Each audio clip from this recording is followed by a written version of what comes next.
Good afternoon, ladies and gentlemen. Welcome to the press conference for the third session of the 13th National People's Congress. The theme of today's press conference is China's foreign policy and external relations. We're very pleased at the press center to be joined by State Councilor and Foreign Minister Wang Yi to attend today's press conference and answer questions from the journalists. So, welcome, State Councilor Wang Yi. The floor is yours. Friends from the media, good afternoon. This year's press conference is held at a special time as countries around the world are battling COVID-19. I wish to take this opportunity to salute health workers worldwide who are doing their best to save lives and to mourn the lives tragically lost.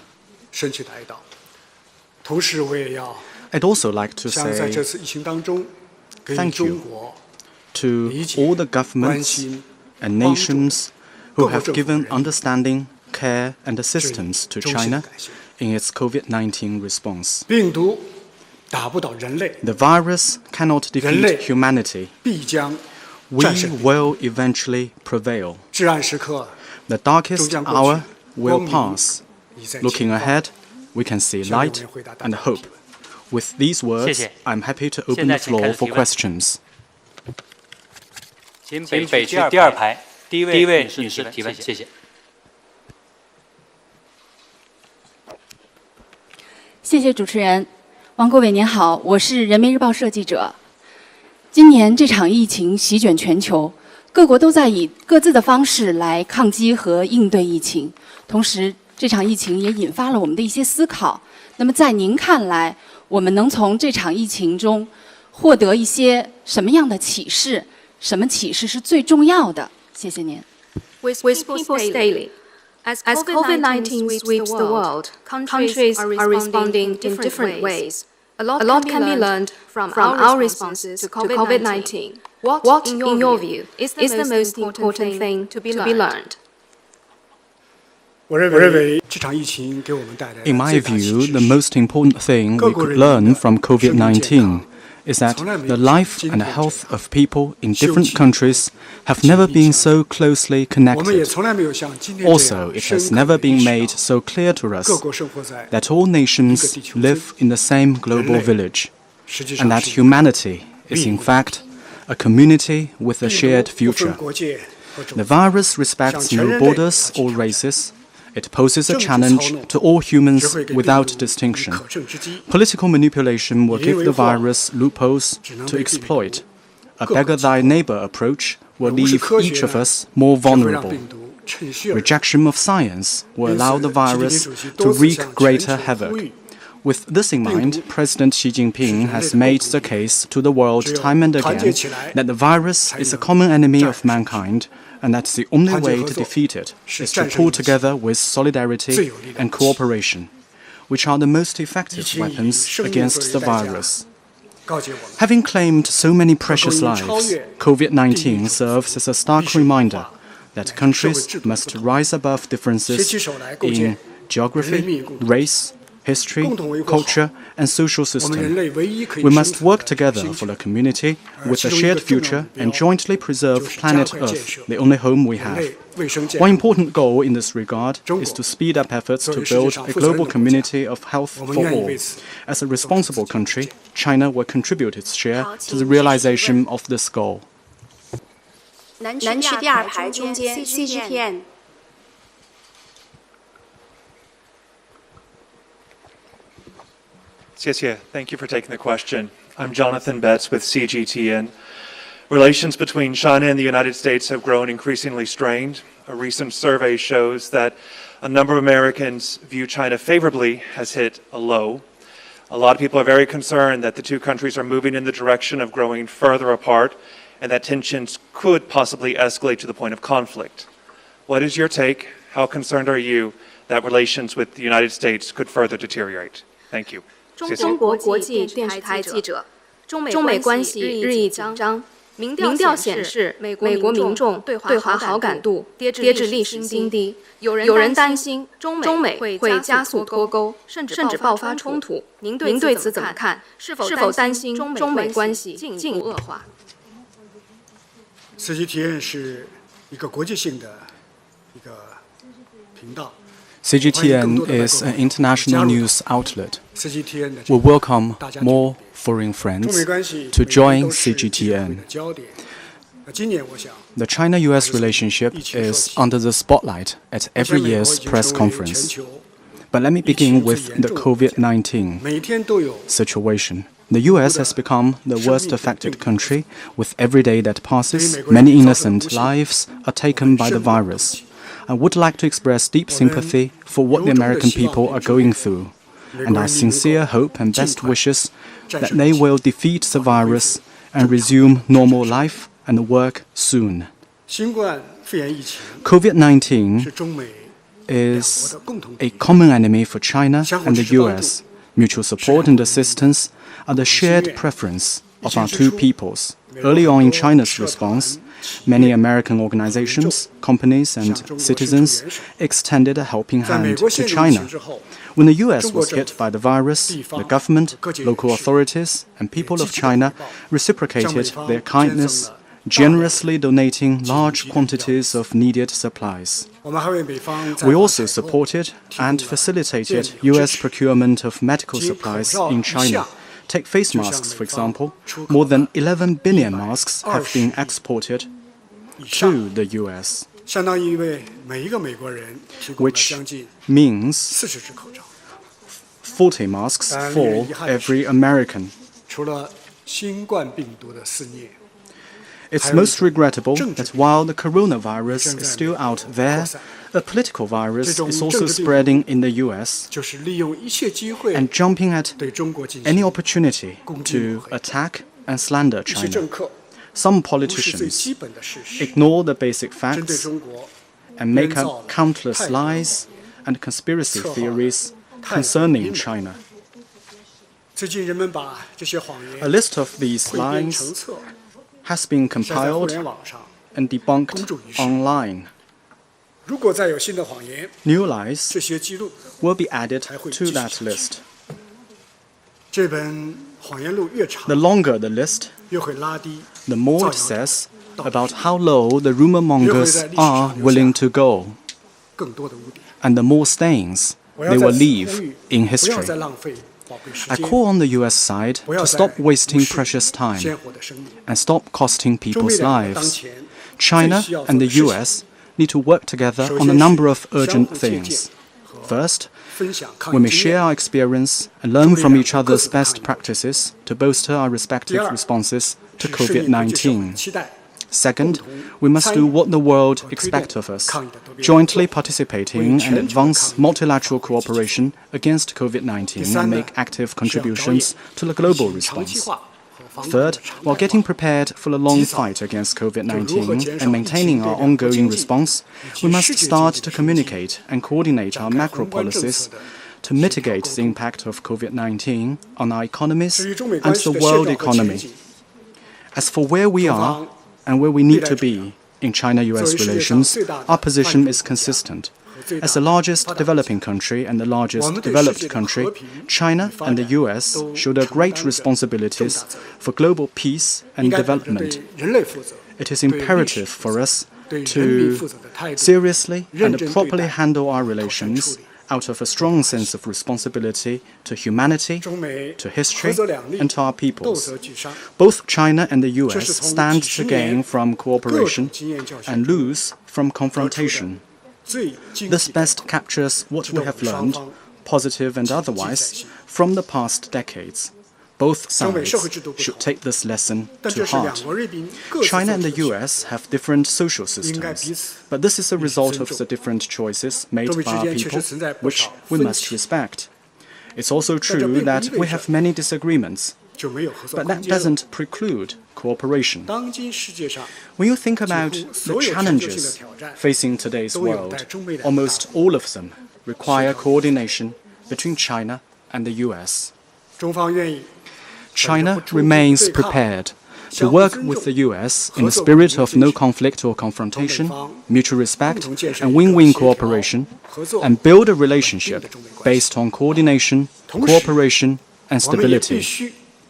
At the same time, China will defend its sovereignty and territorial integrity, its legitimate right to development, and its dignity and place in the world which the Chinese people have worked so hard to earn. China has no intention to change, still less replace the US. It's time for the US to give up its wishful thinking of changing China or stopping 1.4 billion people's historic march toward modernization. It has come to our attention that some political forces in the US are taking China-US relations hostage and pushing our two countries to the brink of a new Cold War. This dangerous attempt to turn back the wheel of history will undo the fruits of decades-long China-US cooperation, dampen America's own development prospects, and put world stability and prosperity in jeopardy. People with wisdom and foresight on both sides must step forward and stop it. In short, for the fundamental and long-term interests of the Chinese and American people and the well-being and future of humanity, China and the US should and must find a way of peaceful coexistence and mutually beneficial cooperation, demonstrating that this is possible between two countries with different systems and cultures. 请南区第一排第一位女士提问，谢谢。谢谢主持人，王国伟您好，我是新华社记者。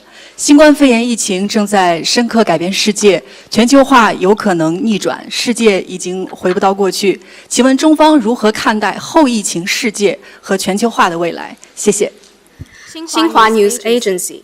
COVID-19 is changing the world in fundamental ways. The gains of globalization may be reversed, and the world may never be the same again. How does China view the post-COVID-19 world and the future of globalization? The world will certainly not be the same again. History always moves forward. Throughout world history, humanity has progressed by wrestling with one disaster after another. In China's view, if countries make the right choice and stay on the right path, the world will triumph over the virus and embrace a brighter future. What is the right choice and path? First, globalization needs to be more inclusive and beneficial to all. Globalization represents an inevitable trend in the development of the world and a strong tide driving human progress. It has turned the global economy into an ocean to which every river flows. It's simply not possible to channel the water in the ocean back into isolated lakes. Likewise, attempts to reject globalization and fall back on protectionism will have no future.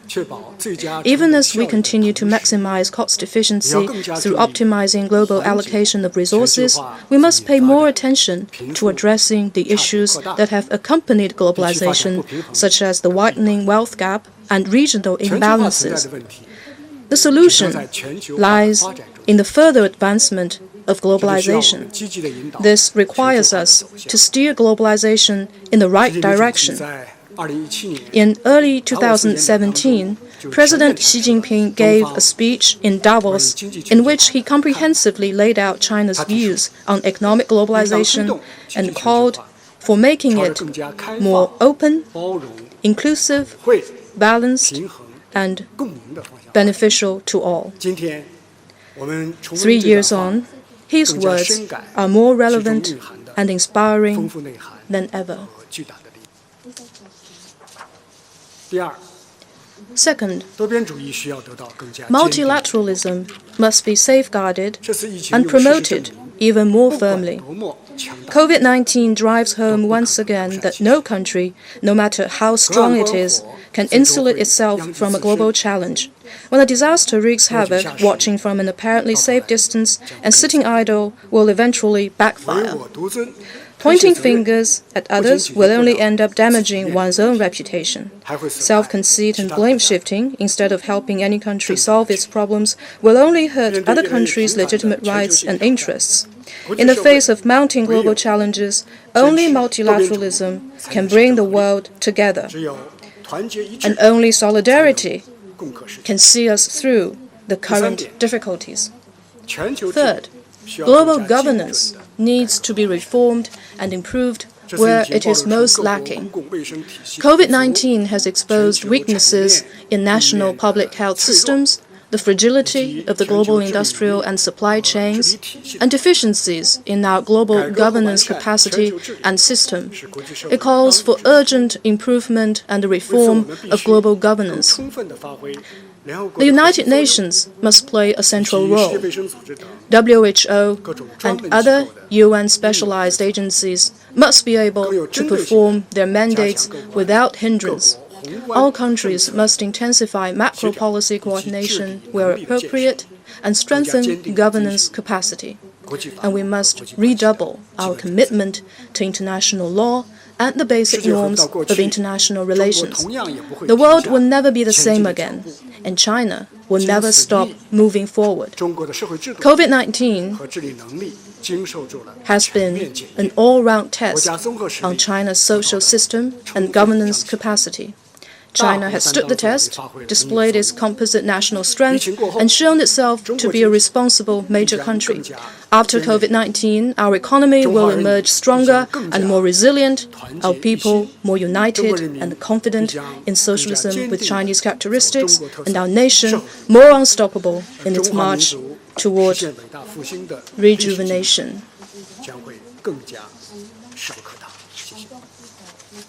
好，请继续提问。北区第一排中间，亲日俄罗斯冉娜。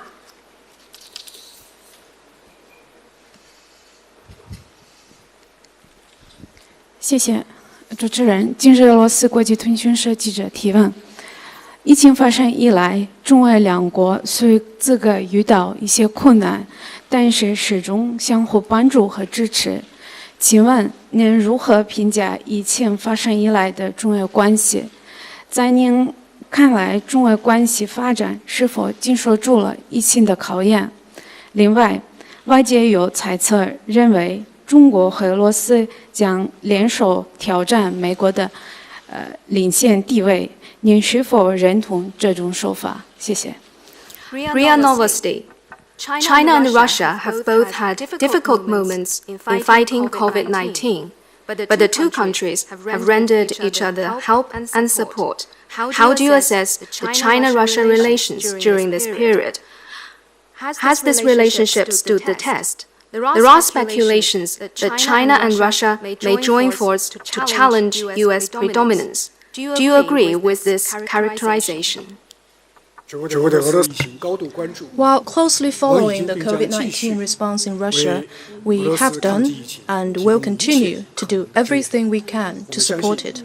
I believe, under the leadership of President Vladimir Putin, the indomitable Russian people will defeat the virus, and the great Russian nation will emerge from the challenge with renewed vigor and vitality.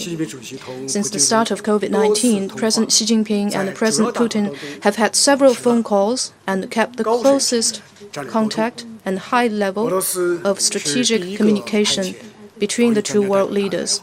Russia is the first country to have sent medical experts to China, and China has provided the most anti-epidemic assistance to Russia. Two-way trade has gone up despite COVID-19. Chinese imports from Russia have grown faster than imports from China's other major trading partners.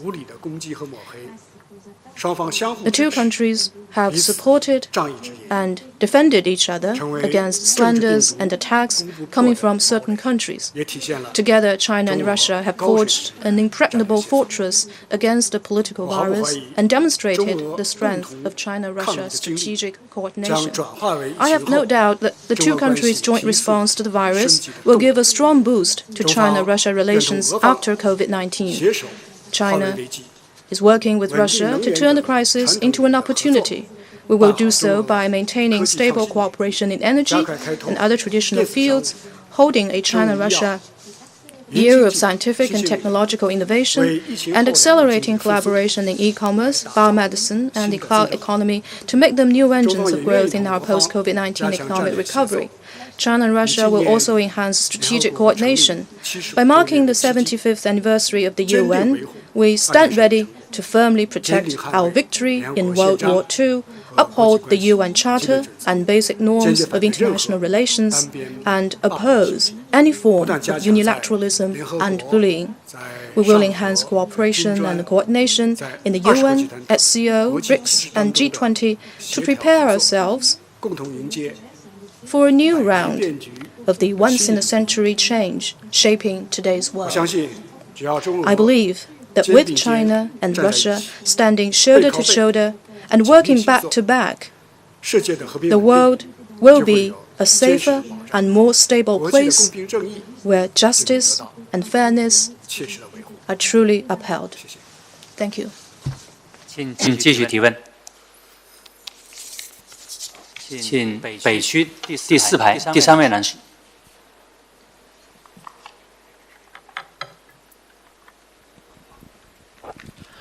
谢谢中国日报提问。中国目前已经成功控制了新冠疫情的传播，正在向许多国家提供抗疫的支持和帮助，但也有质疑认为中国的这种帮助是有企图的。请问王国伟，您如何回应这种质疑？谢谢。China Daily. China has brought COVID-19 under effective control. It is now providing support and assistance to many countries. But questions have been raised about the intention behind such assistance. What is your comment? At the height of China's battle with COVID-19, we received assistance and support from across the world. This is something we will always cherish and be grateful for. To put into action President Xi Jinping's vision of community with a shared future for mankind, we have in the last few months launched the largest global humanitarian operation in the history of the People's Republic. To date, we have shipped medical supplies to nearly 150 countries and 4 international organizations to meet their immediate needs. We have held video conferences with experts from over 170 countries to share our proven protocols of diagnosis, treatment, and control without any reservation. We have sent 26 expert teams to 24 countries to provide timely information and in-person guidance. Our factories have operated at full capacity to make high-quality medical supplies that are badly needed around the world.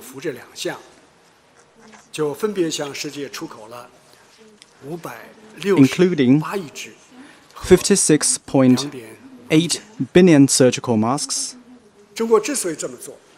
and 250 million protective gowns exported to other countries, among other provisions. China has done all this because, first and foremost, we Chinese are a grateful nation. We are always ready to reciprocate acts of friendship and kindness from others. Moreover, China is always willing and ready to help others. When our friends are in distress, they never sit by and do nothing. A case in point is our assistance to Africa during the Ebola epidemic. While some countries evacuated their personnel from the affected areas, China rushed to Africa's aid, despite risks of infection, sending in medical teams and badly needed supplies, and fighting alongside our African brothers and sisters until victory was declared. The COVID-19 assistance from China may not cover the needs of all affected countries. We're also aware that some political forces are mischaracterizing our intention. But we have done everything in the open, and we have a clear conscience. Nothing we do is out of geopolitical calculation or in pursuit of economic gains or with any political strings attached. In providing assistance, we have but one goal, that is to save as many lives as possible. We have but one belief, that is, one country's success does not mean the end of the global pandemic. It's only when the virus is defeated in all countries can we claim a true victory. The virus is still raging in many places. China is not a savior, but we try to be a friend in need, a sincere partner you can count on in times of difficulty. We will continue to help the countries in distress to the best of our ability, pursue more international cooperation, and fight alongside others until final worldwide victory can be declared against COVID-19. 南区第一排路透社。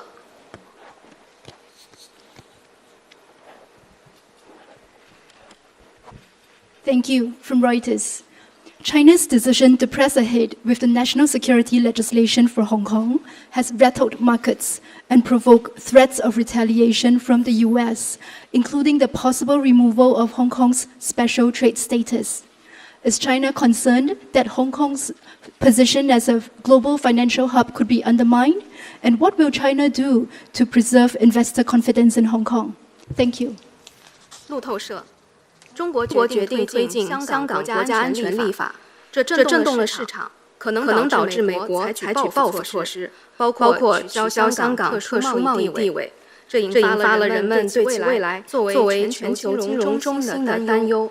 中方是否担心香港作为全球金融中心的地位会因此受到损害？中方将如何维护投资者对香港的信心？ This matter has caught attention from many quarters, but the competent central authorities have clearly stated China's position. And the Hong Kong SAR government has issued a statement in support of that position. And the NPC deputies and members of the CPPCC National Committee from Hong Kong have also clearly voiced their support. But now that you've asked about it, let me make clear certain things. First of all, Hong Kong affairs are China's internal affairs and allows no external interference. Non-interference, as a basic norm of international relations, must be observed by all countries. Second, the central government is responsible for upholding national security in China, as is the case in any other country. Through Article 23 of the Basic Law, the central government authorizes the Hong Kong SAR to fulfill its constitutional responsibility by enacting laws on its own. The authorization, however, does not prevent the central government from establishing a legal system and enforcement mechanisms for safeguarding national security in light of the actual situation and needs. The central government holds the primary and ultimate responsibility for national security in all subnational administrative regions. This is a basic theory and practice underpinning national sovereignty, and a common practice in countries around the globe.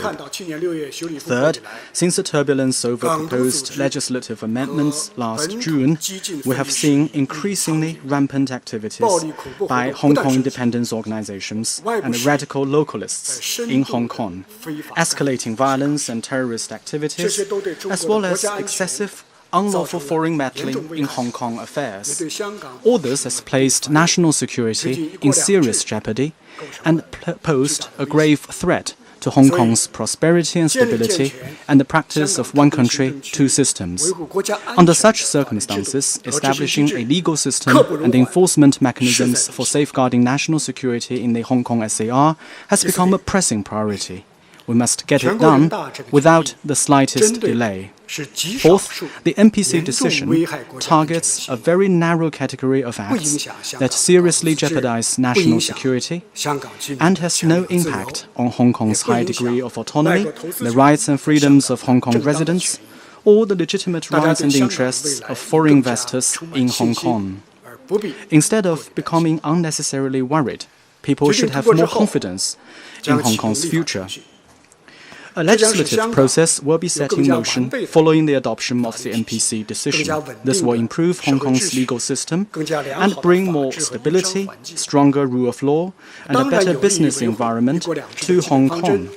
It will protect the basic principle of one country, two systems, and Hong Kong's position as a global financial, trading, and shipping center. I trust that it will receive understanding and support from all those who wish to see a stable Hong Kong and a sound and sustained implementation of one country, two systems. 请南区第三排第4位女士提问，谢谢。谢谢主持人，我是香港凤凰卫视、凤凰网、凤凰秀的记者。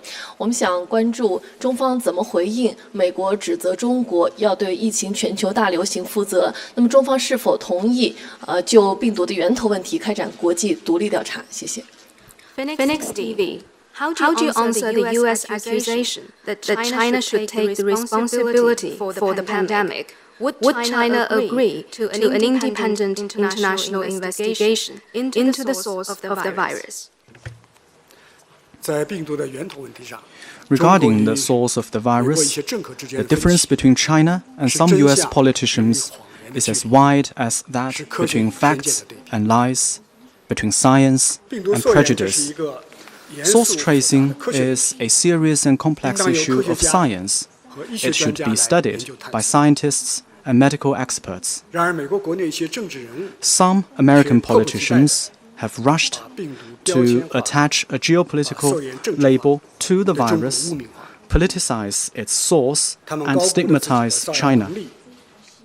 They have both overestimated their own ability to spread disinformation and underestimated others' ability to tell right from wrong.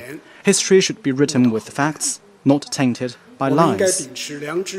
The global narrative about COVID-19 should reflect reason and conscience.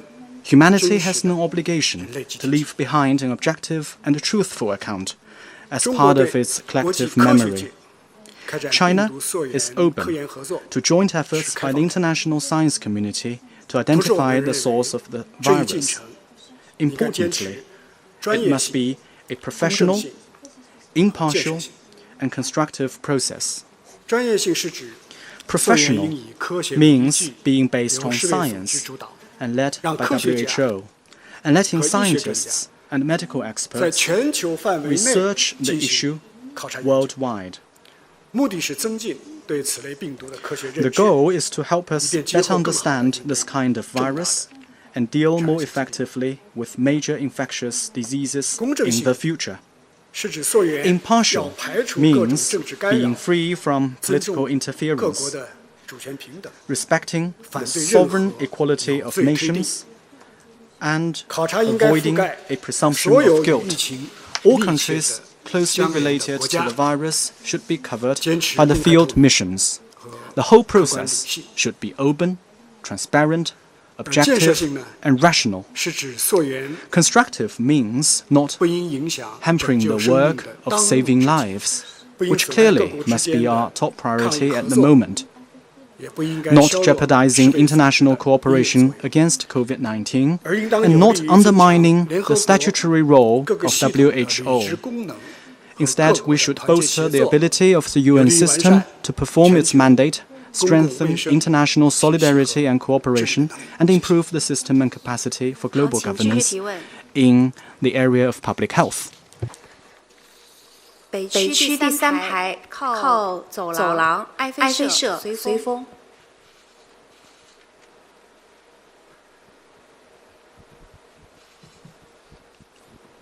Good afternoon. I'm Javier Garcia from the Spanish news agency EFE. This year marks the 45th anniversary of China and European Union diplomatic ties. Since the outbreak of the pandemic, there have been mainly two voices among the European countries. One perhaps is grateful for China's support and assistance, but other doubts China could use foreign aid to make political propaganda. And even some think China is Europe's systemic rival, like the European Commission said last year. What do you think about this? And what could China do to demonstrate Europe it's not its rival? Thank you very much. 埃菲社，今年是中国欧盟建交45周年。新冠疫情爆发之后，欧洲国家出现两种声音。一个是对中国的援助和支持表示感激，另一个是质疑中国利用对外援助进行政治宣传，甚至有人将中国视为欧洲的系统性对手。中方对此有何评论？中方将采取何种行动来证明它不是欧盟的对手？中欧关系历经国际风云变幻。 Despite all the changes going on in the world, the relationship between China and the EU continues to be defined by cooperation and demonstrates great potential. This is the first thing I want to make clear. The most important thing we have learned from the past 45 years is this. China and the EU are fully capable of building trust through equal-footed dialogue and resolving differences through constructive communication. Between China and the EU, there is no fundamental conflict of interests, but ever greater room for mutually beneficial cooperation and extensive consensus on supporting multilateralism. For the advancement of human progress, China and the EU must remain each other's comprehensive strategic partners and not become systemic rivals. Our interaction should be a positive cycle that enables our mutual success, not a knockout match which results in only one winner. As a European proverb goes, true friends never give up on each other. In the wake of COVID-19, China and Europe have given each other strong support, illustrated by many touching stories. We believe that COVID-19 is an unprecedented crisis. It requires us to rise above ideological differences, dispel self-fulfilling suspicions, and send a common message of solidarity and cooperation. COVID-19 has affected the important diplomatic agenda between China and Europe set for this year, but only to some extent. Discussion is underway on holding the 22nd China-EU summit and other high-level events as early as possible. We are also actively exploring the possibility of holding a special China-EU summit when appropriate. We are working to wrap up negotiations on the China-EU investment agreement within this year and expand mutually beneficial cooperation in new areas such as connectivity, the environment, the digital economy, and artificial intelligence. The 45th anniversary of China-EU relations affords the two sides an opportunity to build a more stable, mature, productive, and substantive relationship. Thank you. 请北区第一排第一位男士提问，谢谢。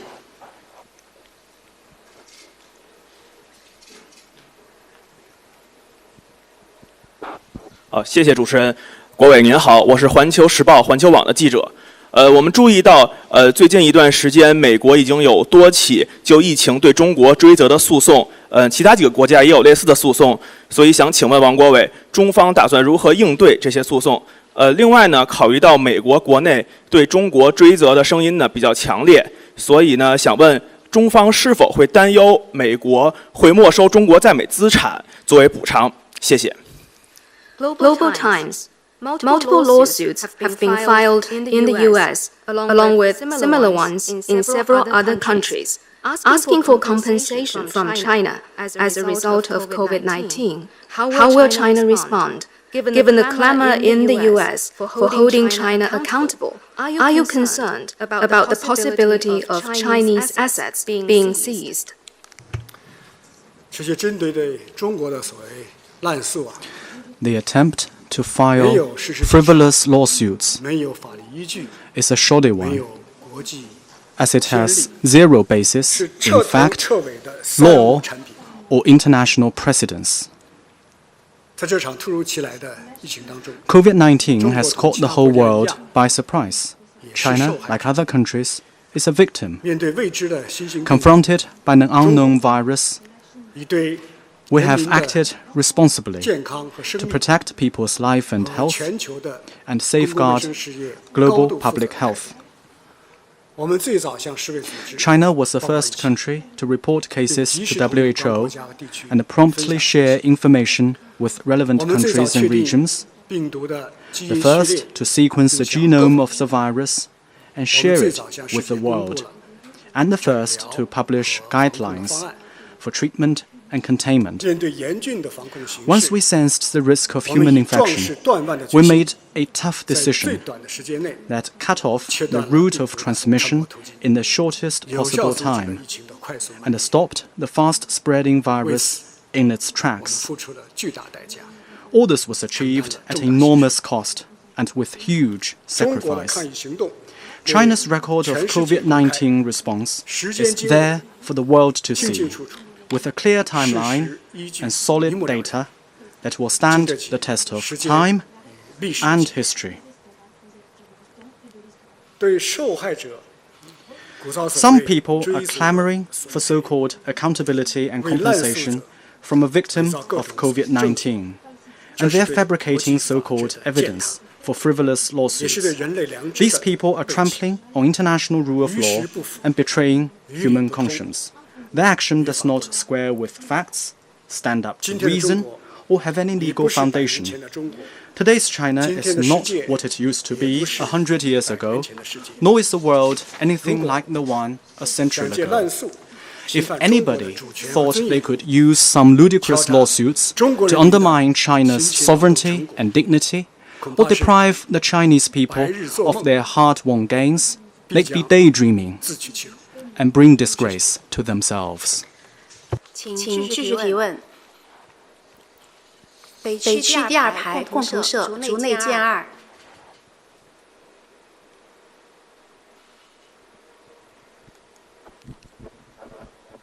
谢谢立辩共同社。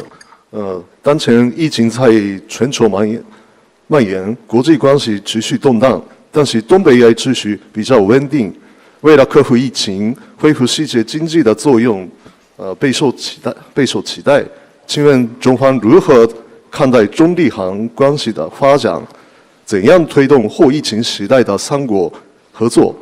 今年内有没有中日领导的互访的可能性？谢谢。With COVID-19 sweeping Kyoto news, with COVID-19 sweeping the world, international relations are upended. Northeast Asia, though, seems to be stable and is expected to play a key role in beating the virus and restarting the world economy. How do you see the future relations between China, Japan, and the Republic of Korea? How will you promote trilateral cooperation in the post-COVID-19 world? Is it possible for leaders of China and Japan to visit each other later this year? 中日韩三国，我们是一 China, 代时代 Japan, 近邻 and the ROK are friendly neighbors separated only by a strip of water. 先后 The three countries have worked closely in responding to COVID-19. 我们就疫情 A 信 special 息 foreign ministers' video conference has taken place, followed by another one held by our health ministers. We're sharing information and coordinating containment measures and border management. Our close communication and coordination have proven effective in stemming the spread of COVID-19 in our region. The people of our three countries went to each other's aid and left many touching stories that give true meaning to the verses. Though we live in different lands, the same moon and sky make us one. And united by the same humanity, we forget our nationality. The three countries' joint response to COVID-19 is providing inspiration an example for the world. While we stay vigilant, our immediate and shared priority must shift to restoring economic growth. As the world's leading economies, China, Japan, and the ROK account for more than 1/5 of global GDP.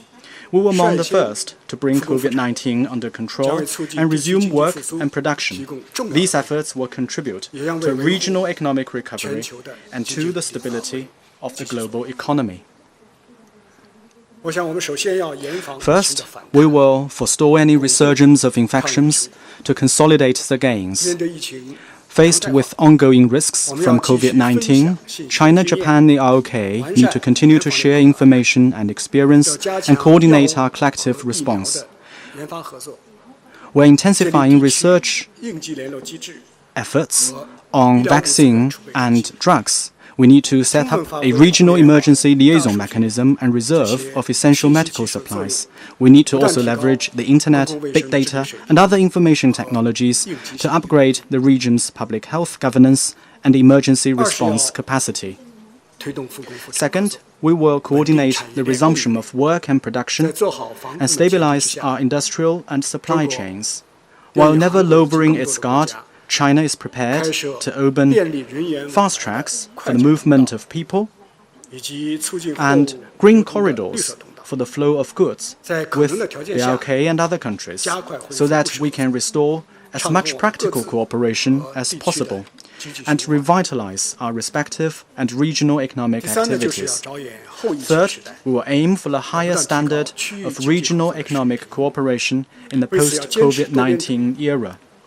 Our three countries need to stay committed to multilateralism and free trade.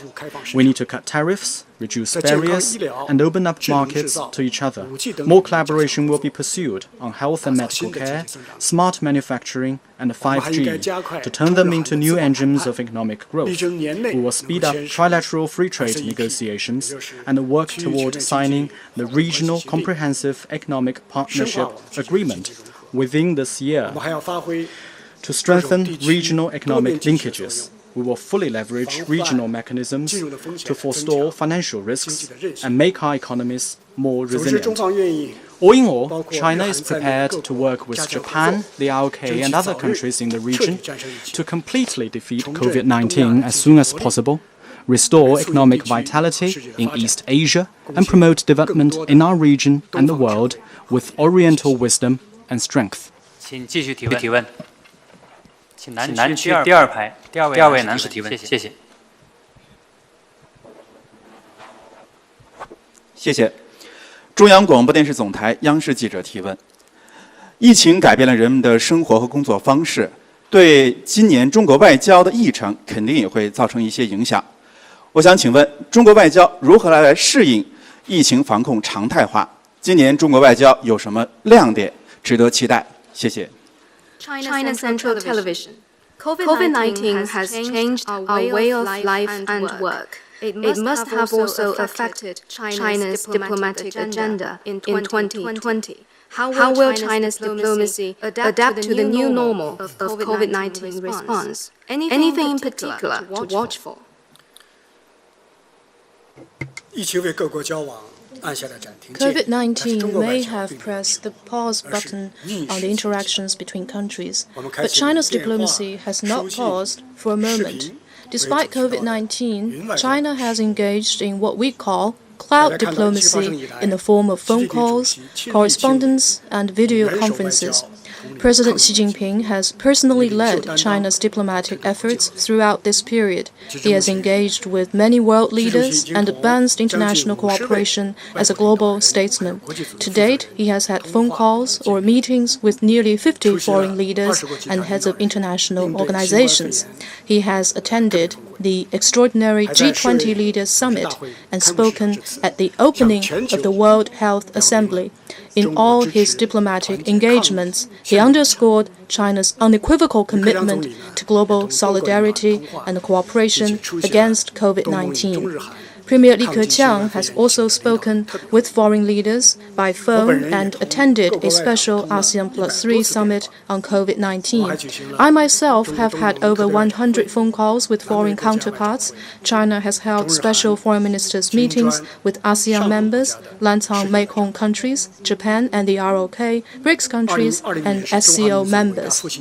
This year is of special significance in China's national rejuvenation. China's diplomatic service will adapt to the new normal of COVID-19 response, focus on 5 priorities, and create new highlights. First, we will make every effort to facilitate domestic development. Taking into account both domestic and international dynamics, we will leverage all the diplomatic resources at our disposal to support key national development strategies.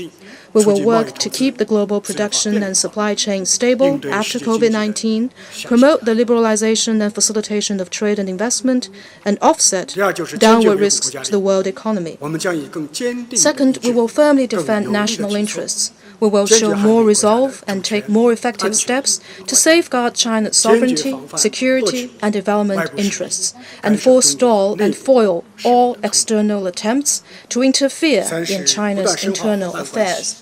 Third, we will build stronger partnerships. We will seek steady progress in our relations with other major countries, expand the convergence of interests with our neighbors, and reinforce solidarity and friendship with fellow developing countries. Fourth, we will firmly uphold multilateralism.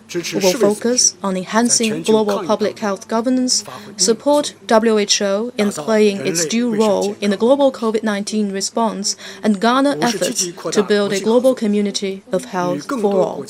Fifth, we will actively expand international cooperation. We propose to set up joint COVID-19 response mechanisms with more countries for more effective cooperation against the virus. We will also push forward health cooperation under the Belt and Road Initiative to strengthen global preparedness against epidemics.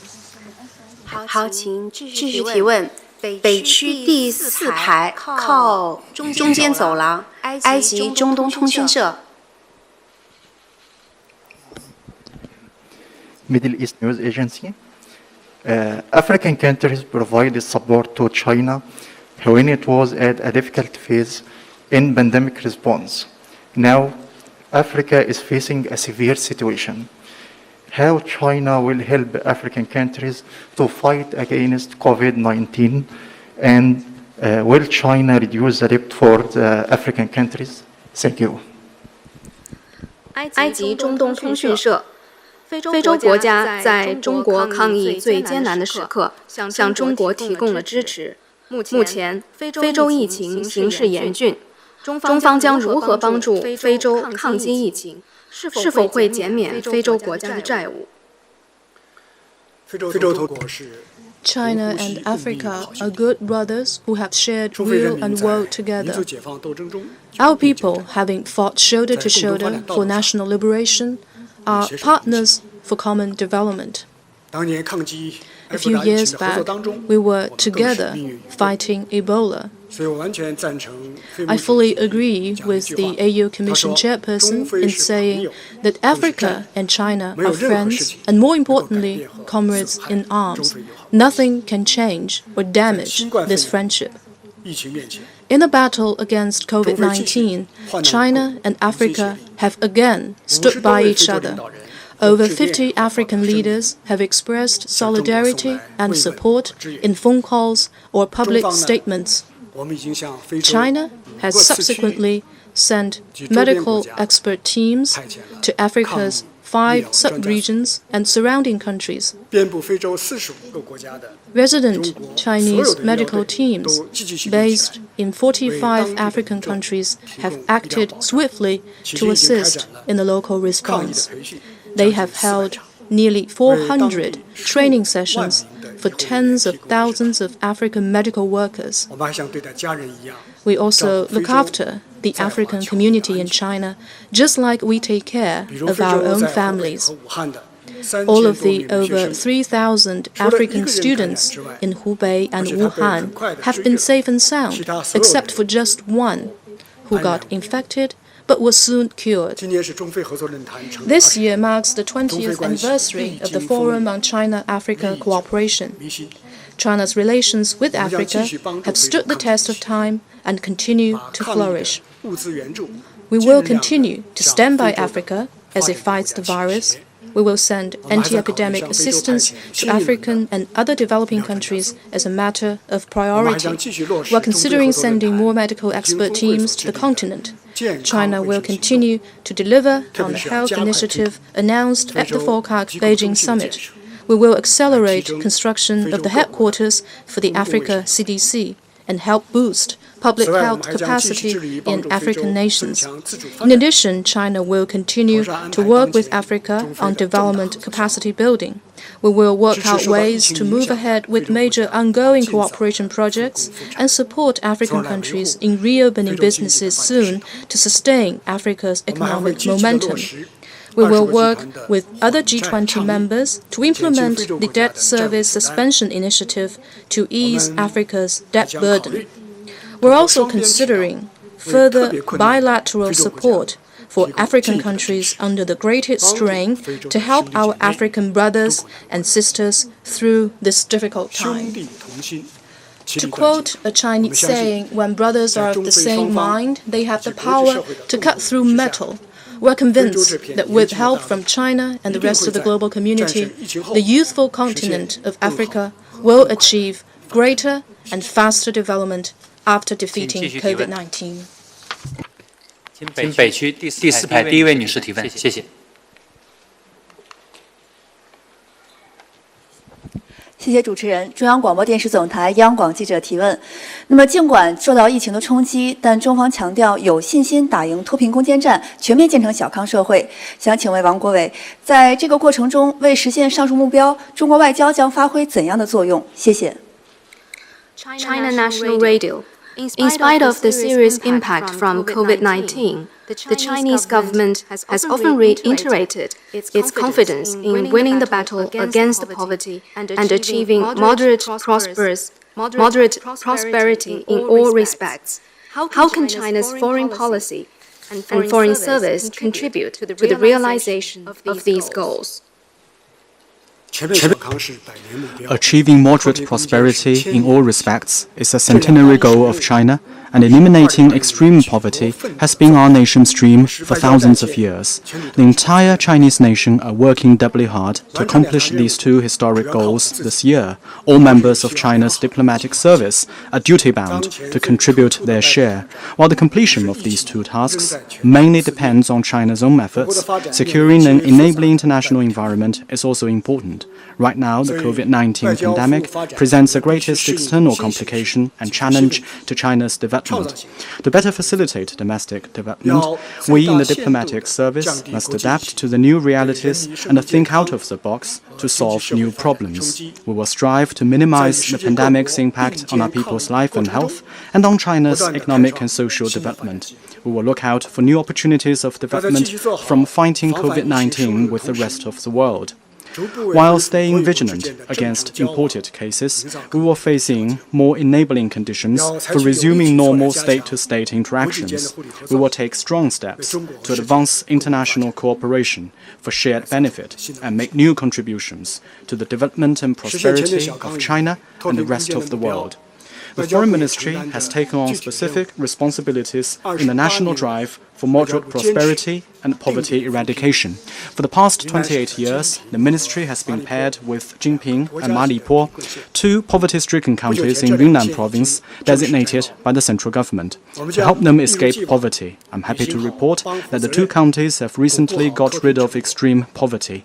My ministry will see the job through and help the two counties consolidate their gains. At the same time, we will continue to share China's success story of eliminating poverty through development and promote international exchange and cooperation on poverty reduction. We'll work to gain more understanding and support for China's battle against poverty and contribute to the global attainment of the 2030 Sustainable Development Goals. 请继续提问。南区第3排中间 CNN。 Thank you, Stephen Jones, CNN. Mr. State Councilor, Chinese officials, including many of your ambassadors and spokespeople, are fighting an increasingly heated war of words with their foreign counterparts on a whole range of issues, especially online. Some of them have been accused of tweeting questionable information about the pandemic. But state media here has hailed this kind of so-called wolf warrior diplomacy, telling the world, especially Americans, to get used to it. So is this kind of over-the-top rhetoric and aggressive approach the new norm for Chinese diplomacy? Has China abandoned Taoguang Yanghui? And are you concerned about growing international backlashes against this new approach from Beijing? Thank you. 美国有线电视新闻网的记者，我们现在看到中美两国，特别是外交部发言人，还有中国驻外的一些使节，以及与美国国务院官员之间的口水战越演越烈，特别是双方在推特上的言论交锋日趋激烈。在前不久，我们还看到有一些中国的驻外使节呢，在推特上发的一些关于疫情的信息是不一定真实的，引发了人们质疑的。中国的国家媒体将此称之为“战狼外交”，但在中国之外却引发了一些争议和批评的声音。有人觉得中国外交正在变得越来越咄咄逼人，越来越强硬。中国外交是否已经放弃了韬光养晦的指导原则，在变得更加强硬？ I respect your right to ask the question, but I'm afraid you are not framing the question in the right way. One has to have a sense of right and wrong. Without it, a person cannot be trusted, and a country cannot hold its own in a family of nations. There may be all kinds of interpretations and commentary about Chinese diplomacy. As China's foreign minister, let me state for the record that China always follows an independent foreign policy for peace. No matter how the international situation may change, we will always stand for peace, development, and mutually beneficial cooperation. Stay committed to upholding world peace and promoting common development, and seek friendship and cooperation with all countries. We see it as our mission to make new and greater contributions to humanity. China's foreign policy tradition is rooted in its 5,000-year civilization. Since ancient times, China has been widely recognized as a nation of moderation. We Chinese value peace, harmony, sincerity, and integrity. We never pick a fight or bully others, but we have principles and guts. We will push back against any deliberate insult to resolutely defend our national honor and dignity. And we will refute all groundless slander with facts to resolutely uphold fairness, justice, and human conscience. The future of China's diplomacy is premised on our commitment to working with all countries to build a community with a shared future for mankind. Since we live in the same global village, countries should get along peacefully and treat each other as equals. Decisions on global affairs should be made through consultation, not because one or two countries say so. That's why China advocates for a multipolar world and greater democracy in international relations. This position is fully aligned with the direction of human progress and the shared aspiration of most countries. No matter what stage of development it reaches, China will never seek hegemony. We will always stand with the common interests of all countries, and we will always stand on the right side of history. Those who go out of their way to label China as a hegemon are precisely the ones who refuse to let go of their hegemonic status. The world is undergoing changes of a kind unseen in a century, and full of instability and turbulence. Confronted by a growing set of global challenges, We hope all countries will realize that humanity is a community with a shared future. We must render each other more support and cooperation, and there should be less finger-pointing and confrontation. We call on all nations to come together and build a better world for all. 请继续提问。请南区第4排第3位女士提问，谢谢。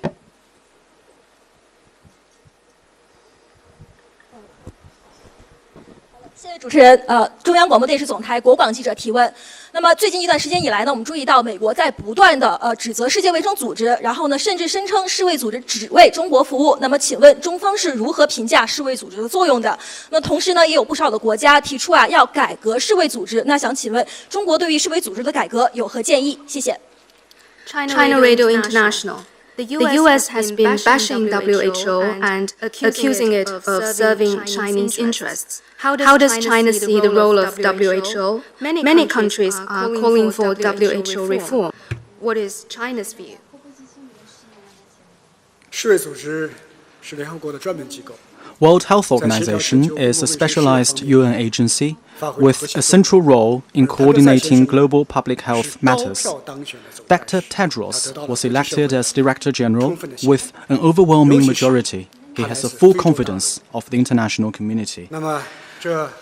The election of an African is a sign of the rising status of developing countries in international organizations. At the opening of the just concluded 73rd World Health Assembly, President Xi Jinping made a statement in which he applauded WHO's vital contributions to global COVID-19 response. His firm support for WHO was echoed by many countries. As for WHO's international standing and its place in history, I'm sure clear-eyed people the world over will reach a fair conclusion, one that will not be altered just because some country doesn't like it. Those who throw mud at WHO will only leave a stain on themselves. Since the start of the outbreak, WHO, under the leadership of Dr. Tedros, has followed science and given timely and professional advice at every turn. It has done a good job and performed its mandate. What we are seeing is this. Those countries that heeded and followed WHO advice are more successful in bringing the virus under control, while those that ignored or rejected its advice are paying a heavy price. Let me also stress this. WHO is an international body made up of 194 sovereign states. It does not serve any particular country, and it should not defer to any country that provides more funding than others. In the face of COVID-19, those attempts to attack or blackmail WHO are lacking in basic humanity and will be rejected by the international community. Nothing is more precious than life. Nothing is more important than saving lives. To support WHO is to support saving lives. I believe all countries with decency will choose to do so. As for WHO reform, actually the organization would undertake a comprehensive review and evaluation in the wake of every major epidemic. But the purpose of such review is to uphold rather than undermine multilateralism and to support rather than undercut WHO. The 73rd World Health Assembly has passed a resolution that makes this point very clear. From China's perspective, WHO reform should have three priorities. First, to improve rules and procedures so as to remove the interference of political factors, value science and professional views, and preclude politicization and stigmatization. Second, to equip WHO with more resources and enable it to better tackle global public health crises. Third, to act on the vision of a global community of health for all and scale up support and import to developing countries to bolster their health sector. 好，请继续提问。南区第3排靠左边，哈通社。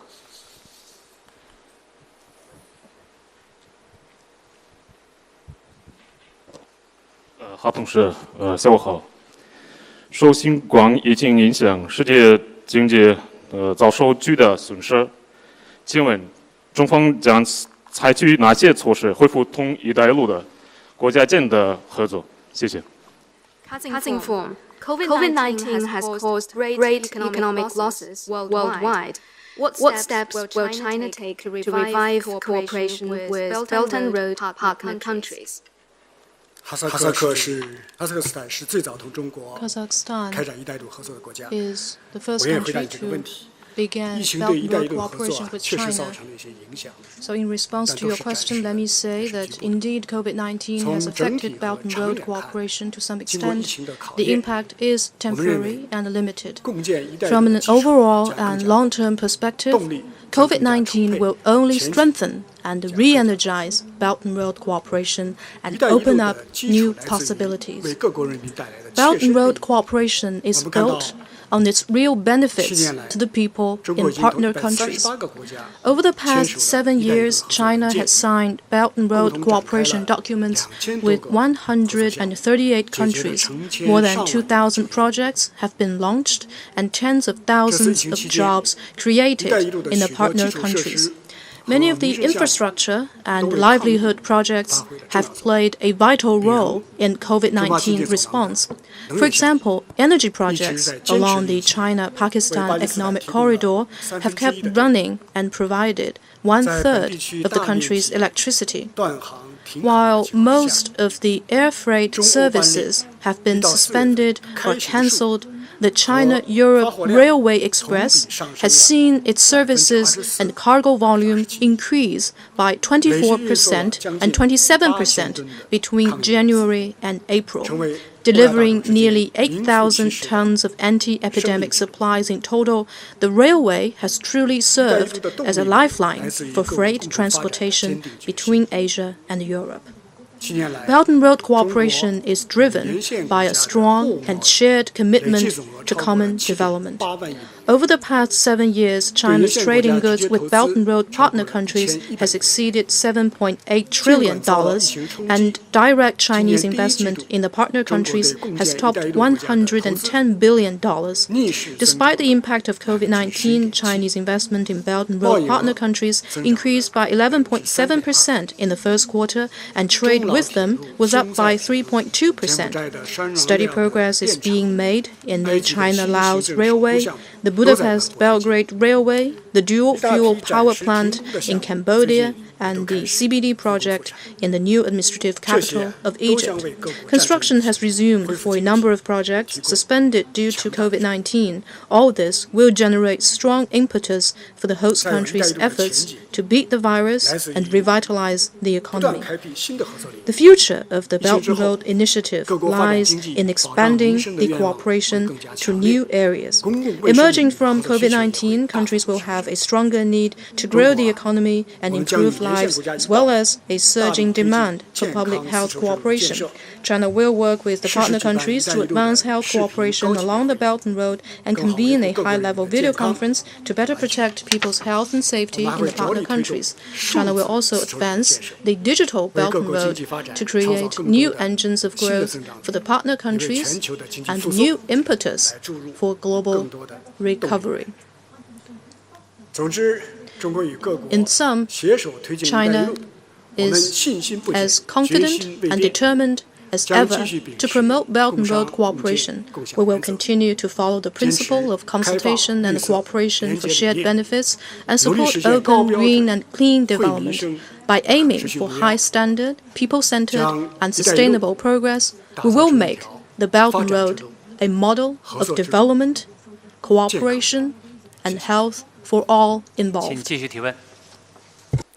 请北区第三排第4位女士提问，谢谢。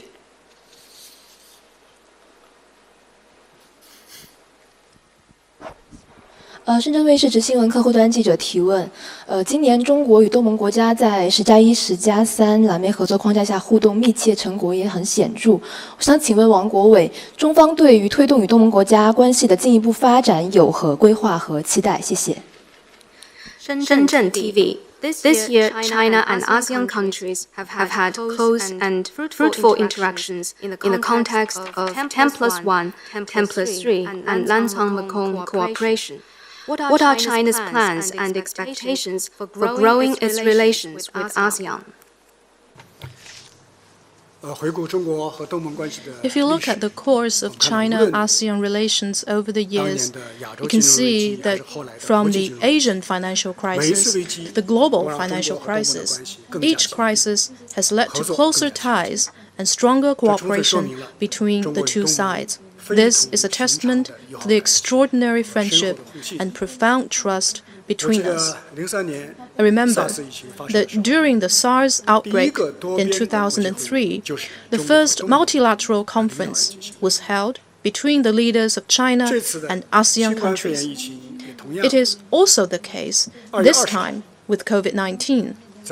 On 20th February, I joined my ASEAN colleagues for a special foreign ministers meeting on COVID-19.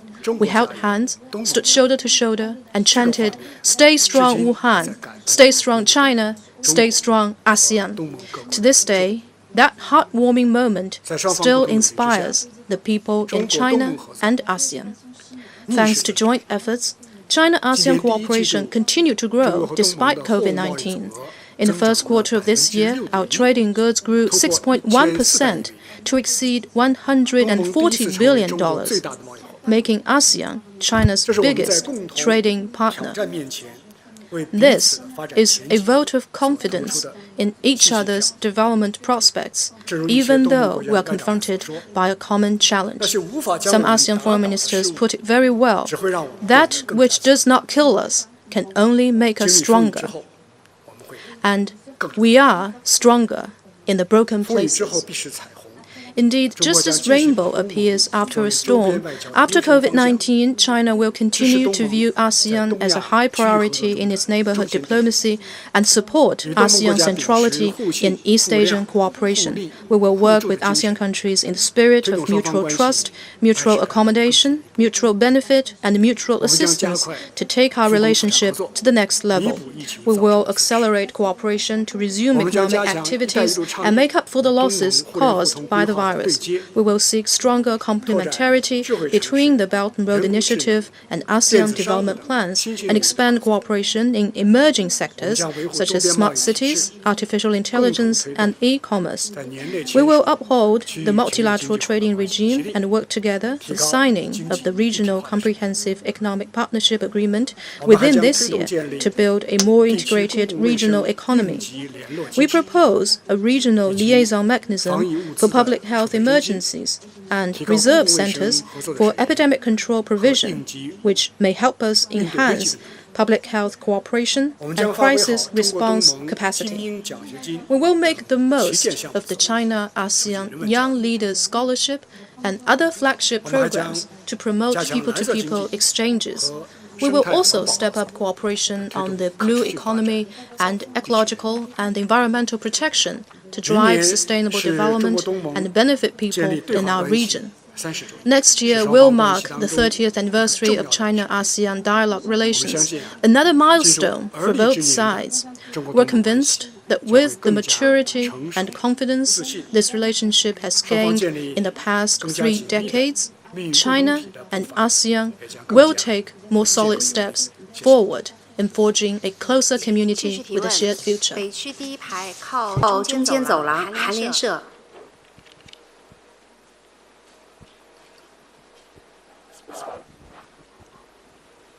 谢谢主持人。韩国联合通讯社记者提问：半导体对于东北亚安全稳定至关重要。您认为未来半导体是应该朝着何种方向发展？还有最近美国总统特朗普也表达了同朝鲜最高领导人金正恩对话的意愿。在此背景下，朝美对话应该如何发展？还有在此过程中，中方将会发挥何种作用？谢谢。Yonhap News. The Korean Peninsula is vital for security and stability in Northeast Asia. In what direction do you think the situation should be going? President Trump recently said he may talk to Chairman Kim Jong-un. How should DPRK-US dialogue proceed? What role would China play? 韩国朋友每年都提半岛的问题，就说明你们对这个问题啊。 Our friends from the IOK always ask a question about the Korean Peninsula. It shows your keen interest. In our view, continued communication and dialogue between the DPRK and the US is important for resolving their differences and a key stepping stone to settling issues on the Korean Peninsula. As China has often counseled, having a dialogue is better than having nothing at all. We would like to see continuous interaction between DPRK and US leaders. We hope the two sides will resume meaningful dialogue and engagement as soon as possible. That said, building mutual trust and breaking the impasse on the peninsula would require more concrete steps. To achieve a genuine settlement, they need to not only talk the talk, but also walk the walk. We have seen some positive steps taken by the DPRK in the last few years toward de-escalation and denuclearization. Regrettably, these steps have not been reciprocated in a substantive way by the US side. This is the main reason for the ongoing stalemate in DPRK-US dialogue. More uncertainties have emerged surrounding the nuclear issue on the peninsula. China and Russia have long introduced a draft resolution at the UN Security Council for a political settlement of Korean Peninsula issues and repeatedly called on the Council to discuss rolling back sanctions as stipulated in relevant resolutions. This would help ease economic and livelihood hardships in the DPRK and create conditions for the political settlement of the peninsula issues. We call on the US and other parties to take this proposal into serious consideration and stop squandering the hard-won outcomes of previous dialogue. The general outline of settling the nuclear issue is clear. The parties must follow a dual-track approach of pursuing both denuclearization and a peace mechanism, and work out a roadmap for phased and synchronized actions. The rare opportunity for solving the issue should not be missed again. 请南区第二排第二位女士提问，谢谢。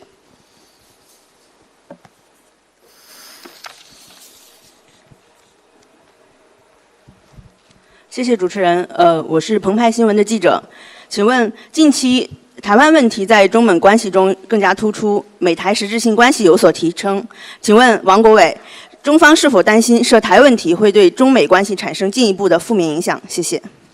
The paper, Taiwan has become a more prominent issue in China-US relations recently. As the US and Taiwan upgrade their substantive ties, is China concerned that Taiwan-related issues may add further strain to China-US relations? 说到台湾问题，我首先要讲的是2300万 On this question, let me first say that the 23 million people in Taiwan are our fellow compatriots. We have closely followed the COVID-19 developments in Taiwan, and we send our best wishes for the health of our Taiwan compatriots. Since the beginning of the COVID-19 situation, we have taken good care of our Taiwan compatriots on the Chinese mainland and given whatever help we can to those staying abroad. We will continue to do our utmost to meet Taiwan compatriots' needs in fighting COVID-19. The Chinese government and WHO have, in keeping with the One China principle, made proper arrangements for Taiwan to participate in global health affairs as a region of China. The Taiwan region has unimpeded access to information and expert-level exchange and cooperation with WHO and its member states. There has never been any technical barrier, nor is Taiwan a so-called loophole in the global fight against coronavirus.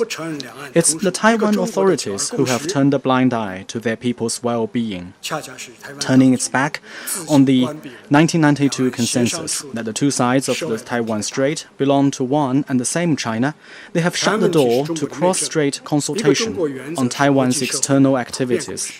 The Taiwan question is China's internal affair, the One China principle is an international consensus, and the political foundation of China's diplomatic relations with other countries. We firmly oppose official interactions with the Taiwan authorities disguised as health cooperation. We firmly oppose Taiwan's pursuit of so-called international space in violation of the One China principle. We firmly oppose any external support and encouragement to those elements who take advantage of COVID-19 to seek Taiwan independence. Reunification of the two sides of the Taiwan Strait is a trend of history. No individual or force can stop it from happening. We urge the U.S. side to fully appreciate the great sensitivity of the Taiwan question and abide by the One China principle and the 3 Sino-U.S. communiques. We advise the U.S. side to ditch its illusions and political calculations. We remind the U.S. side not to make any attempt to challenge China's red line or misjudge 1.4 billion people's strong resolve to defend national unification. 请继续提问。南区第一排中间，新加坡海峡时报。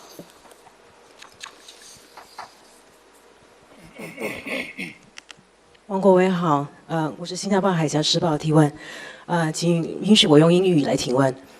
Some analysts have pointed out that China is taking advantage of Southeast Asia and other countries' preoccupation and distraction with fighting the pandemic by increasing activity in the South China Sea to advance its strategic aims there. What's your view on this, and have recent activities in the South China Sea impacted talks on the Code of Conduct? 谢谢。新加坡海峡时报。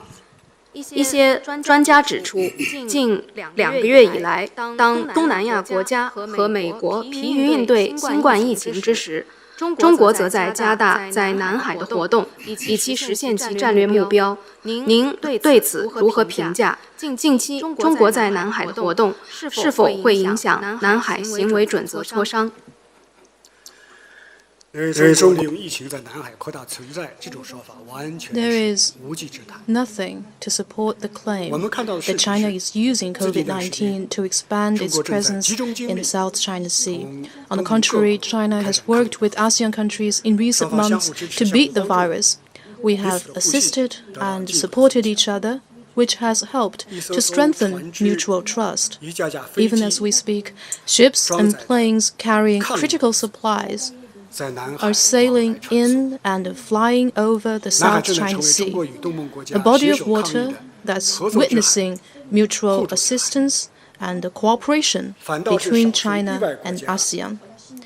In sharp contrast to this, a few non-regional countries are flexing their muscles by sending military aircraft and vessels to the South China Sea.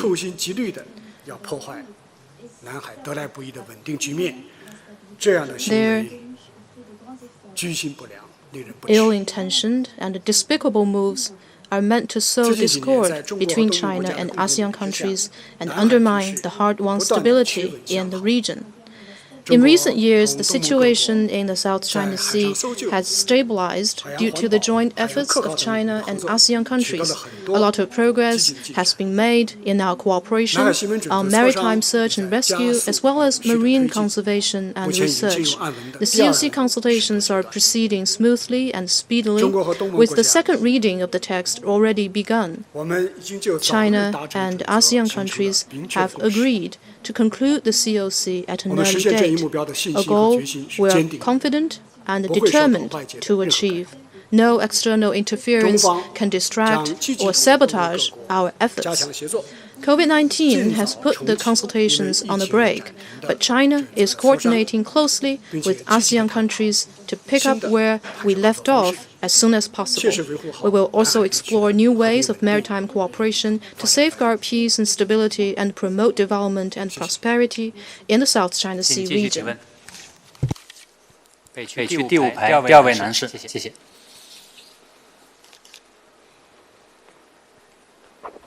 谢谢主持人，王国伟您好，我是中国新闻社记者。我们注意到疫情发生以来，中国外交部和驻外使领馆为了帮助海外中国同胞解决困难，做了大量的工作。请问您能否谈一谈相关的体会和感受？谢谢。ChinaUS Service. Since COVID-19 emerged, the Chinese Foreign Ministry and its missions abroad have put in a lot of efforts to help Chinese nationals encountering difficulties in their host countries. Could you share more on that? Since the onset of COVID-19, the well-being of overseas Chinese nationals has been close to the heart of the motherland. General Secretary Xi Jinping stressed on more than one occasion the need to ensure their safety and health. Acting on this, the Foreign Ministry and Chinese diplomatic and consular missions all over the world swiftly mobilized resources and conveyed to every Chinese national abroad the care and solicitude of the CPC and the government. An unprecedented operation was launched to provide consular protection to Chinese nationals wherever they are in the world. We reached out to fellow Chinese all around the world to help address their difficulties. We invited leading Chinese experts to share COVID-19 prevention tips with overseas students via video link. We coordinated with other agencies to send over 20 medical expert teams to as many countries to provide guidance for Chinese citizens. We helped Chinese nationals get in touch with local health providers and with experts in China, the latter via telemedicine platforms. We paid particular attention to the well-being of Chinese students, and by one way or another, managed to deliver over 1 million health kits, which are symbols of the motherland's care, to those who need them. The Foreign Ministry's consular hotline 12308, which runs 24/7, handled over 200,000 calls in March and April alone, which means more than 3,600 calls per day. We take every call seriously and make sure that the caller's concerns are noted down and addressed in each case. In this way, we keep the channels open for every overseas Chinese in need of help. Shortly after COVID-19 started, we chartered planes to bring back citizens stranded abroad. As infections spiked in some countries, we arranged ad hoc flights for Chinese nationals who had an urgent need to return. Serving the people is the abiding mission of Chinese diplomats. The past few months have been an extraordinary time for us. Our entire diplomatic service, from heads of mission to everyone in our embassies and consulates, have acted with a strong sense of responsibility and dedication to their job. They have braved the risk of infection and readily made sacrifices. Finally, a word to our fellow Chinese abroad. Whatever happens, the motherland is always behind you, and Chinese diplomatic and consular missions will always be there for you. 南区第4排靠近中间走廊8分社。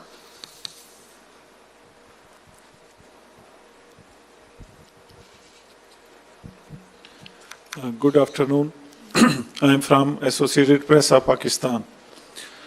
The US and Taliban signed a peace deal in February this year. What are China's views about the current peace and reconciliation process in Afghanistan, and what role China will play for peace and reconstruction in Afghanistan? Thank you. 巴基斯坦联合通讯社，美国和阿富汗塔利班签署和平协议之后，中方如何看待当前的阿富汗局势？将在阿富汗和平和解与重建进程中发挥怎样的作用？这位朋友来自巴基斯坦，我首先想说的是。 My friend, you're from Pakistan, so I wish to begin by saying that a couple of days ago, a passenger aircraft crashed tragically in Pakistan, resulting in the loss of lives. So I wish to use this opportunity to express our most sincere sympathies. You asked about the issue of Afghanistan. Well, this country has long been regarded as the heart of Asia. It has a significant impact on regional peace and stability. The fast-moving events in recent months have taken the country closer to peace than ever. But the road ahead is far from smooth. As we see it, 5 things cry out to be done. First, consolidating government unity. We welcome President Ghani and Dr. Abdullah's agreement to form a unity government and look forward to its normal functioning as early as possible. Second, establishing the framework for talks. We call on all factions to immediately cease hostilities and reach an early agreement on the arrangements for intra-Afghan talks on the country's future political architecture. Third, withdrawing foreign troops in an appropriate and orderly manner. The U.S. troop withdrawal must proceed in a responsible way without undermining the interests of Afghanistan or other countries in the region. Fourth, combating terrorism. All parties need to stay focused on this to prevent a regrouping of terrorist forces. Fifth, securing external support. Afghanistan's relations with Pakistan and other countries need to be further improved. More needs to be done to mobilize greater international support and collaboration for the peace and reconciliation process. In China's view, the process must be guided by 3 principles. First, it should be Afghan-led. It must be left to the people of Afghanistan to decide their country's future and grasp the nation's destiny in their hands. Second, it should prioritize peace. No party may resort to the use of force to advance their interests. Third, the process should be broadly representative and inclusive to set the stage for a more inclusive, united, and energetic Afghanistan. The Afghan people are entitled to a better life free from the shadow of war. As close neighbors and brothers, the Chinese people have stood shoulder to shoulder with them. Going forward, China will continue to play an active and constructive role in promoting intra-Afghan talks, restoring peace and stability, and advancing economic recovery in Afghanistan and facilitating its participation in regional cooperation. The last question. 请南区第4排第4位男士提问，谢谢。谢谢主持人，我是湖北广播电视台融媒体新闻中心的记者。因为疫情，武汉在全世界变得很有名。我们知道外交部为替武汉证明打赢武汉保卫战付出了巨大的努力。我的问题是，随着湖北走出疫情的阴影，外交部还将为湖北的发展和开放提供哪些帮助？谢谢。Hubei TV, Wuhan has become known to many people in the world because of COVID-19. The Foreign Ministry has done a lot to clear its name and help the city beat the virus. As Hubei comes out of the shadow of COVID-19, what will the Foreign Ministry do to assist its development and opening up? 我觉得最后这个问题由我们的湖北的 Well, I think it's very fitting that the final question comes from a correspondent from Hubei province. Under the strong leadership of the CPC Central Committee, with Comrade Xi Jinping at its core, a decisive victory has been won in the battle to safeguard Hubei province and its capital Wuhan. In this extraordinary battle, the people of Hubei and Wuhan have made enormous efforts and sacrifices, as well as a significant contribution to COVID-19 response in and beyond China. On behalf of the nation's diplomatic service, I wish to pay high tribute to the heroic people of Hubei and Wuhan. We in the diplomatic service have contributed our share to the battle of safeguarding Hubei and Wuhan. Under the direction of the Central Guidance Group, the Foreign Ministry sent a team to Wuhan to help mobilize anti-epidemic resources and coordinate the distribution of international donations. Over 100 members of the diplomatic service who were visiting family in Hubei joined the local response. Upon learning that many overseas Chinese citizens from Hubei, concerned about their families in the province, were unable to return home because of flight cancellations, the Foreign Ministry instructed Chinese missions abroad to reach out to them and arrange charter flights to bring them home. By now, the economic and social order in Hubei has largely returned to normal. We, at the Foreign Ministry, will do whatever we can to boost its development in the post-COVID-19 era. We're exploring a fast track for essential international personnel to return to work in foreign-related enterprises in Hubei and Wuhan. Depending on how the pandemic evolves, we will create opportunities for Hubei to revive exchanges and cooperation with the outside world. When the time is right, the Foreign Ministry would love to hold a special promotion event to showcase the new Hubei and Wuhan that have emerged stronger from COVID-19. This will be a major opportunity for the world to know more about Hubei and give more support to Wuhan. Thank you all. 媒体朋友们，今天的记者会到此结束。谢谢王毅国务委员，谢谢大家。Thank you, Mr. Wang Yi, and thank you to everyone. Thank you.